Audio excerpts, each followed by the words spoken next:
చాలా రోజుల తర్వాత జనసేన పార్టీ అధినేత పవన్ కళ్యాణ్ గారు జనసేన ఉద్యమి ఆత్మీయ సమావేశం పేరుతో ఒక పెద్ద సమావేశాన్ని నిర్వహించారు. ఆ సమావేశంలో చాలా అంశాల గురించి ప్రస్తావన చేశారు, మాట్లాడారు.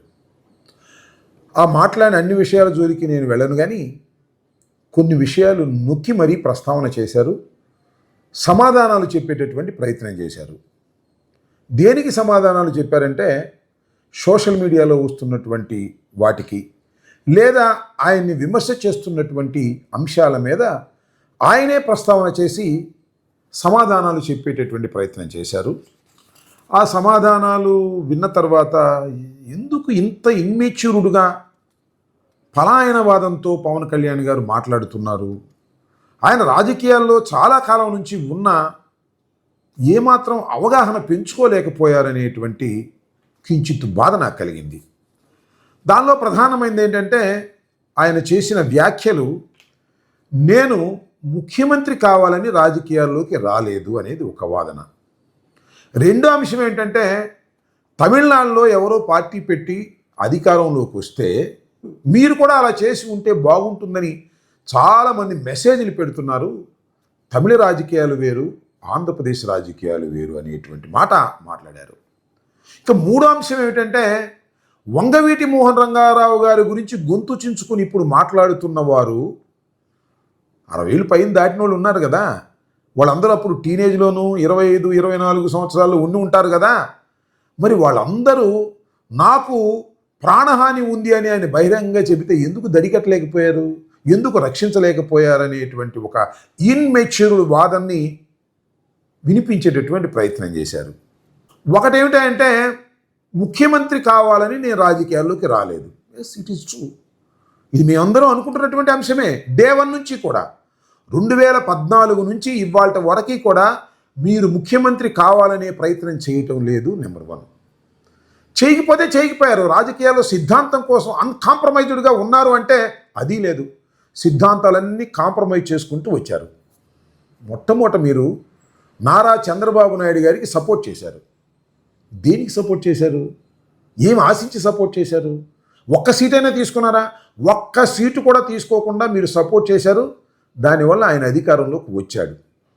ఆ తర్వాత మీరు ఏమన్నారంటే, నేను సింగిల్గా పోటీ చేయాలంటే 2019లో నేను పోటీ చేస్తే 2 చోట్ల నన్ను ఓడించారు కదా, ఇదేనా మీరు చేసింది అనేటువంటి ఒక పలాయనవాదాన్ని వినిపించే ప్రయత్నం చేశారు. 2019లో మీరు సింగిల్గా పోటీ చేస్తే మిమ్మల్ని ఎవరు నమ్మారు? ప్రజలు నమ్మించగలిగారా? విశ్వాసాన్ని పొందగలిగారా? ఒకసారి ఆత్మవిమర్శ చేసుకోండి. 2014లో మీరు చంద్రబాబు నాయుడు గారిని ముఖ్యమంత్రిగా చేయటం కోసం ఒక్క సీటు కూడా తీసుకోకుండా మీరు ఆయనకి సపోర్ట్ చేశారు. 2019లో విడిగా పోటీ చేశారు. విడిగా పోటీ చేస్తే మీరు ముఖ్యమంత్రి కావాలని పోటీ చేశారనో, లేదా మీ రాజకీయ పార్టీని బలపరుచుకుని మీరు పైకి రావాలని పోటీ చేశారనో ఎవ్వరూ అనుకోలే. మళ్ళీ చంద్రబాబు నాయుడు గారిని ముఖ్యమంత్రి చేయటం కోసమే మీరు ఇండివిజువల్గా పోటీ చేశారు అనేటువంటి భావన సర్వత్రా కలిగింది. కారణం ఏమిటంటే, యాంటీ ఎస్టాబ్లిష్మెంట్ని చీల్చాలి అనేటువంటిది, యాంటీ ఇన్కంబెన్సీని చీల్చేస్తే మళ్ళీ చంద్రబాబు నాయుడు గారు అధికారంలోకి వస్తారనేటువంటి ఒక కుట్రపూరితంగా మీరు పోటీ చేశారనేది అందరూ విశ్వసించారు. అందువల్లనే మిమ్మల్ని తుక్కుతుగ్గా ఓడించారు.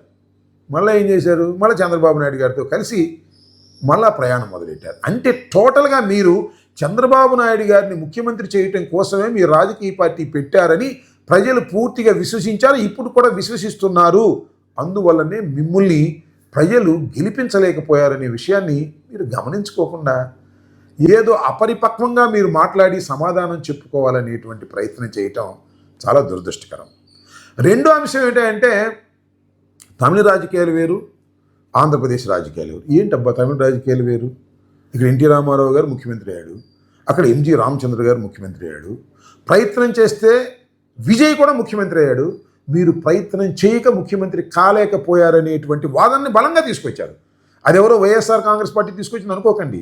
ఖచ్చితంగా జనసేనలో ఉన్నటువంటి వారు, మీరు ముఖ్యమంత్రిగా కావాలని కోరుకునేవారు మాత్రమే దీన్ని బయటకు తీసుకొచ్చారనేది మీరు కాస్త తెలుసుకుంటే మంచిది అని మనవి చేస్తున్నాం. ఏంటి అక్కడ ఇక్కడ వేరు రాజకీయాలు చెప్పండి. తమిళ రాజకీయాలు వేరు, ఆంధ్రప్రదేశ్ రాజకీయాలు వేరు. అంటే తమిళ రాజకీయాల్లో సాహసవంతులు ఉన్నారు, ఇక్కడ సాహసవంతులు లేరు.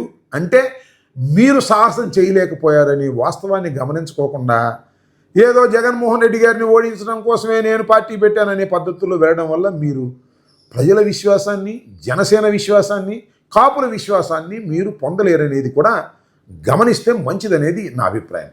రెండో అంశం ఏంటంటే, నేనేదో ఒక కులంలో పుట్టాను, కాపు కులంలో, అంతేగాని కాపుల కోసమే నేను పనిచేయడానికి సిద్ధంగా లేరు అన్నారు. మంచిదే. ఎవ్వరూ కూడా ముఖ్యమంత్రి కావాలనుకునే వాళ్ళు, రాజకీయ పార్టీ పెట్టిన ముఖ్యమంత్రి కావాలనుకునే వాళ్ళు, ఒక రాజకీయ పార్టీ పెట్టిన వాళ్ళు ఒకే కులానికి పని చేయాలని ఎప్పుడు అనుకోకూడదు కూడా. కానీ కాపు కులం మీ మీద చాలా ఆశలు పెట్టుకున్నారనే విషయాన్ని మర్చిపోకండి. మీరు కాపుల కోసం పని చేయకపోయినా కాపులకు అన్యాయం చేసే పద్ధతుల్లో మీరు పనిచేస్తున్నారనేది ఇక్కడ కాపుల్లో చర్చించుకుంటున్నటువంటి అంశం. ఎందుకంటే మీరు ముఖ్యమంత్రి కావాలనే ఆలోచన మీకు లేకపోయింది.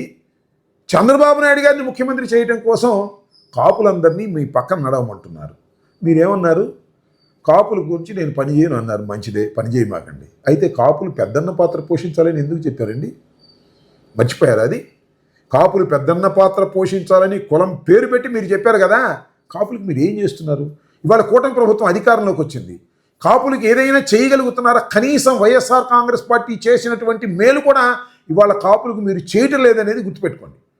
కాపుల కోసం మీరు అహర్నిశలు కష్టపడవసరం లేదు, కానీ కాపులకు రావాల్సిన షేర్ కూడా ఇప్పించలేనటువంటి పరిస్థితుల్లో మీరుండటం, మీ నిస్సహాయతను చూసి కాపులు జాలిపడవలసిన పరిస్థితి ఏర్పడుతుంది. కాబట్టి నేను చెప్పదలుచుకున్నది ఏంటంటే, కాపు కులం కోసమే మీరు ప్రయత్నం చేయవలసిన అవసరం లేదు, కానీ కాపులకు రావలసినటువంటి షేర్ని ఇవ్వటంలో కూడా కూటమి ప్రభుత్వం విఫలమవుతుందనే విషయాన్ని మీరు గమనిస్తే మంచిది అని ఈ సందర్భంగా నేను చెప్పదలుచుకున్నాను. ఇంకా చివరి అంశం ఏమిటంటే, వంగవీటి మోహన్ రంగారావు గారి గురించి. వంగవీటి మోహన్ రంగారావు గారి గురించి గొంతు చించుకుని మాట్లాడుతున్నటువంటి వారు ఎవరైనా ఉంటే వాళ్ళు ఏం చేశారు? వంగవీటి మోహన్ రంగారావు గారు చనిపోయినప్పుడు ఆయన నన్ను హత్య చేయడానికి ప్రయత్నం చేస్తున్నారు, ప్రాణహాని ఉంది అన్నప్పుడు మీరందరూ ఏం చేస్తున్నారు? చుట్టూరా ఉండి కాపలా కాయలేకపోయారా, రక్షించుకోలేకపోయారా అని మాట్లాడుతున్నారు. ఏమిటి అన్యాయం అని నేను అడుగుతా ఉన్నా. మీరు స్పృహలో లేరు. వంగవీటి మోహన్ రంగారావు గారు చనిపోయేటప్పుడు మేమందరూ యువకులం, ఎంతో తీవ్రమైన ప్రయత్నం చేశాం. వంగవీటి మోహన్ రంగారావు గారిని రక్షించుకోవాలని కాపు సమాజం మొత్తం ప్రయత్నం చేసింది. మీరు మర్చిపోయి ఉంటారు, మీకు తెలిసి ఉండదు, మీరు చరిత్ర చదివి ఉండరు. కాపునాడు అని ఒక పెద్ద బహిరంగ సభ నిర్వహించారు. అలాంటి బహిరంగ సభ ఇంతవరకు ఈ రాష్ట్రంలోనే కాదు, దేశంలోనే ఇప్పుడు జరగలేదు. కాపునాడు ఎందుకు పెట్టారు తెలుసా? కాపునాడు మహానాడు జరిగిన చోటే కాపునాడు పెట్టాలి, మన బలం చూపించాలి, తెలుగుదేశం ప్రభుత్వాన్ని భయపెట్టాలని ప్రయత్నం చేసినా ప్రయోజనం లేకపోయింది. దానికి మేము బాధ్యులమా? ప్రజలు బాధ్యులా? కాపులు బాధ్యులా? చెప్పండి పవన్ కళ్యాణ్ గారు. ఇందిరాగాంధీ గారు చనిపోయారు, ప్రధానమంత్రిగా ఉన్నప్పుడు ఇందిరాగాంధీ గారు చనిపోయారు. ఏంటి దాని అర్థం? హత్య చేసిన వాళ్ళని తిట్టాలా? లేదు కాపాడుకోలేదని కడమ సమాజాన్ని తిట్టాలా? ఎంత అపరిపక్వంతో మీరు మాట్లాడుతున్నారో ఆలోచించుకోండి. మీ వాదనంతా కూడా పలాయన వాదం, ఏమీ చెయ్యలేక అప్పుడప్పుడు మెలకు వచ్చి మాట్లాడుతున్న మాటలుగానే మిగిలిపోతాయి తప్ప దీనిలో ఏ విధమైన లాజిక్ లేని మాటలు మాట్లాడి ప్రజల్ని మభ్యపెట్టేటటువంటి ప్రయత్నం చేయటం చాలా దురదృష్టకరంగా నేను భావిస్తున్నాను. ఇప్పటికైనా రాజకీయాల గురించి తెలుసుకోండి, రాజకీయ పరిజ్ఞానాన్ని పెంచుకొని ప్రజల మధ్యకు వెళ్ళేటటువంటి ప్రయత్నం చేయండి తప్ప ఎప్పుడో మెలకు వచ్చినప్పుడు మీరు వచ్చి మాట్లాడటం అనేది సమంజసం కాదని సవినయంగా